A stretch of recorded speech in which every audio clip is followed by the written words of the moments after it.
Hello friends, welcome to our YouTube channel. मैं संतोष कुमार, आप सभी का बहुत बहुत स्वागत है इस वीडियो में फ्रेंड्स हम बात करेंगे देश की दिग्गज जानी मानी कंपनी जिसका कि बुलेट सभी लोग चलाते हैं भारतीय और बहुत पसंद करते हैं। और कंपनी का नाम है आइसर मोटर। तो जैसा कि आप देख सकते हैं, ऑटो सेक्टर ने पिछले कुछ सालों में, साल 2 सालों में 2021 के बाद से बहुत ही ऑटो सेक्टर ने उस सेक्टर की बहुत सी अच्छी कंपनियों ने अच्छे रिटर्न दिए हैं। तो उसमें भाई आइसर मोटर कैसे पीछे रहता। आइसर मोटर ने भी रिटर्न बनाने में किसी को कम नहीं रखा है, अपने आप को कम नहीं रखा है किसी से। तो आइए डिस्कशन करते हैं पहले मंथली टाइम फ्रेम पे, और आज इसमें मूवमेंट हुआ उसके ऊपर भी डिस्कशन करेंगे, वहाँ डेली टाइम फ्रेम पे क्या पैटर्न बन रहा है। लेकिन मैं मंथली टाइम फ्रेम पे इसलिए आपको समझा रहा हूँ क्योंकि यहाँ पे एक इंटरेस्टिंग पैटर्न बना था और बहुत लोगों का स्टॉप लॉस हिट हुआ होगा। अब कैसे हुआ होगा मैं बता रहा हूँ। हालांकि मैंने इसको एक बार कवर किया था और लेकिन उस टाइम में मेरा जो रिकॉर्डिंग का सेटअप था वो इतना अच्छा नहीं था, तो शायद वो वीडियो उतना लोगों ने देखा होगा कि नहीं। तो जैसा कि आइसर मोटर का ये जो है 2017 का ब्रेकआउट इसने किया था, कब? सितंबर 2022 में। ब्रेकआउट तो एकदम सक्सेस हुआ, लेकिन बाद में ब्रेकआउट फेल होने का भी खतरा मंडरा गया। क्यों? क्योंकि उस टाइम हीरो और हार्ले डेविल्सन ने कुछ, मतलब कि मर्जर करके, एक विदेश की कंपनी एक इंडियन कंपनी, दोनों ने कुछ डिस्कशन करके एक प्रोडक्ट निकाला था। हार्ले डेविल्सन और हीरो की कोई बाइक आई थी उस टाइम पे, और आइसर मोटर पे इम्पैक्ट यह है कि ये बुलेट बनाती है तो उसके सेल्स में उससे इम्पैक्ट आता। और इस बेड न्यूज़ के चलते, बैड न्यूज़, अब बेड कहें या बैड कहें या गलत न्यूज़ कहें, निगेटिव न्यूज़ कहें, और इसका इम्पैक्ट इस शेयर के ऊपर देखने को मिला, जो कि यहाँ से एकदम धड़ाम हो गया शेयर। लेकिन यहाँ पे एक पैटर्न है दोस्तों, और वो पैटर्न क्या है, यहाँ पे जो चलाक आदमी था उसका स्टॉप लॉस हिट नहीं हुआ है, जबकि ये शेयर उसने बाई किया होगा 3300 के आसपास या 3200 के आसपास, लेकिन उस बंदे का स्टॉप लॉस हिट नहीं हुआ होगा अगर उसे चार्ट देखना आता होगा तो। अब कैसे? सिंपल सा पैटर्न है, लेकिन यहाँ पे सबसे बड़ी चीज़ है साइकोलॉजी। यहाँ हमें एक लाइन ड्रॉ करना होता है ब्रेकआउट के पास, और एकदम आप प्रॉपर देखिए। लोग बोलते हैं ना टेक्निकल काम नहीं करता, यहाँ किसी इंडिकेटर की ज़रूरत नहीं है। और हमारे राम लखन ने देखिए यहाँ पे कितना अच्छा काम किया है, देख रहे हैं आप।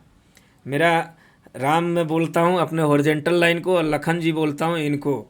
और मेरे ब्रह्मा और विष्णु जो हैं वो ये रहे मेरे 10 EM में और 4 EM में। तो इसको मैं कहाँ लगाता हूँ? इसको मैं लगाता हूँ सिर्फ डेली टाइम फ्रेम पे, अगर मुझे स्विंग ट्रेडिंग करना है तो देखिए यहाँ पे ब्रेकआउट फेल देखने के लिए हुआ है, लेकिन असल में हुआ नहीं है, थोड़ा स्टॉप लॉस बड़ा हो गया है। और यहाँ से फिर इसने टाइम तो लिया है, तकरीबन 1 साल तक यहाँ किसी का कुछ रिटर्न नहीं बना होगा। जो बना होगा उल्टा रिटर्न चला गया होगा, फिर दोबारा इसने वो बना के दिया, क्योंकि कंपनी में दम होता है ना भाई।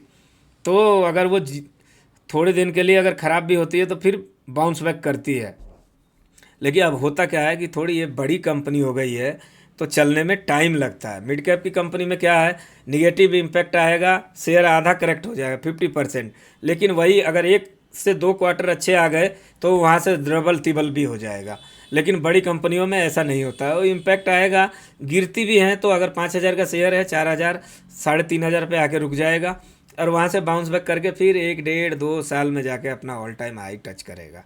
तो ये होता है बड़ी कंपनी और मिड कैप स्मॉल कैप की कंपनी में रिटर्न का जो एक्सपेक्टेशन है इस तरीके से होता है।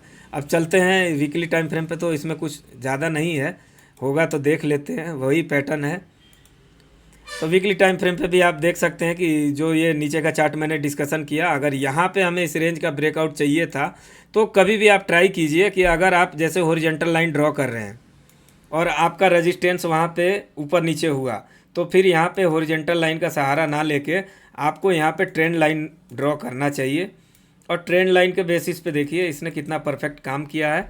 यहाँ ब्रेकआउट दिया, ब्रेकआउट देकर ऊपर गया, रिटेस्ट किया, शायद ये इलेक्शन का न्यूज व्यूज का टाइम का बात है, जून का, हाँ 4 जून के आसपास की बात है। नीचे आया लेकिन फिर ऊपर चला गया। तो अब चलते हैं हम इसके डेली टाइम फ्रेम पे, क्योंकि हमें इसको स्विंग के लिए प्ले करना है। और देखिए भाई साहब, इसने छुपा रुस्तम के तरह 52 वीक हाई में भी स्कैन में नहीं आया, और आज भाई साहब ने इतना बड़ा मूवमेंट दे दिया जिसका कोई एक्सेप्ट भी नहीं कर सकता। आज इन्होंने तकरीबन 422 रुपये एक दिन में मार दिया है और 8.65% की तेज़ी थी इसमें। अब यहाँ पे करना क्या होगा हमें? ये शेयर जिसने ब्रेकआउट पे पकड़ा होगा उसे तो बहुत अच्छा गेन हो गया होगा, बट यहाँ पे कोई बड़ी बात नहीं है, ऐसा होता है। और इसमें सिंपल सी स्ट्रेटजी मैं अपनी लगाता हूँ, क्योंकि यहाँ अब जो बंदा यहाँ पे लिया होगा और कल हो सकता है कि मार्केट अगर करेक्ट हो, क्योंकि आज तो सब लपेटे गए हैं, सब सोच रहे होंगे हरे में बंद हुआ है तो कल भी हरा, ऐसा होता नहीं है। मार्केट एक दिन चलता है तो 4 दिन गिरता है, ठीक है ना, क्योंकि बहुत लोगों को लपेटा होगा तो सब से कल वसूलेगा ना। तो इस तरीके से आप अगर देखें, आप लोग गलत ना समझिएगा, मैं मजाक के तौर पे बोल रहा हूँ, क्योंकि मेरा जो होता है ना, मैं शेयर कितना भी भागे लेकिन मेरा आर फेवरेबल नहीं है तो मैं बाई नहीं करता हूँ किसी भी शेयर को। तो ये यहाँ पे अगर आता है तो मेरे लिए एक अपॉर्चुनिटी होगी और छोटा सा स्टॉप लॉस मैं यहाँ लगा के काम कर सकता हूँ। बाकी यहाँ पे मेरा कोई सेटअप नहीं है, अगर ये नीचे आता है तो ही मेरा सेटअप बनेगा, क्योंकि मेरा आर यहाँ फेवरेबल होगा, नहीं तो मैं यहाँ पे इतने बड़े जोन पे बाई नहीं कर सकता हूँ। तो ये एक तरीके से स्विंग का सेटअप था। अब इसमें देखिए, अगर जिसने इस चार्ट को स्कैन किया होगा मैनुअली, तो उस बंदे ने यहाँ अगर बाई किया होगा आज, तो उसको आज एक दिन में ही देखिए 8% का मूव मिला है। हो सकता है कल वो अपना प्रॉफिट बुकिंग करके निकल जाए, या इंट्राडे में उन्होंने बाई किया होगा। तो इतनी बड़ी वॉल्यूम बहुत पहले नवंबर में हुई थी एक बार, लेकिन वो भी सस्टेन नहीं किया। आज तो मतलब सेलिंग ही नहीं आई इस कैंडल में, थोड़ी सी सेलिंग आई है, मतलब कि 10-5 रुपये बस, उससे ज़्यादा नहीं। क्या परफेक्ट कैंडल बना है, बट ये होता है कि कैंडल तो बन गई, अब देखते हैं कल इसमें प्रॉफिट बुकिंग आएगी या नहीं। अगर प्रॉफिट बुकिंग आती है तो हमारे लिए एक अपॉर्चुनिटी होगी, अगर प्रॉफिट बुकिंग नहीं आती है तो जिसने आज बाई किया होगा उसके लिए अपॉर्चुनिटी होगी, यहाँ से और भागेगा। लेकिन मैं इसमें कैसे काम करूँगा वो मैंने आपके साथ शेयर किया, कोई बाई सेल रिकमेंडेशन नहीं समझिएगा आप, सिर्फ और सिर्फ पैटर्न के अकॉर्डिंग जिस तरह से काम किया जाता है वो सीखिए, समझिए, इम्प्लीमेंट कीजिए, प्रैक्टिस कीजिए और ट्रेडर बनिए बस। तो चलते हैं, आशा करता हूँ ये वीडियो अच्छा लगा होगा, इन्फॉर्मेटिव लगा होगा। वीडियो इन्फॉर्मेटिव अच्छा लगा हो तो ढेर सारा प्यार दीजिएगा। मिलते हैं नेक्स्ट वीडियो में।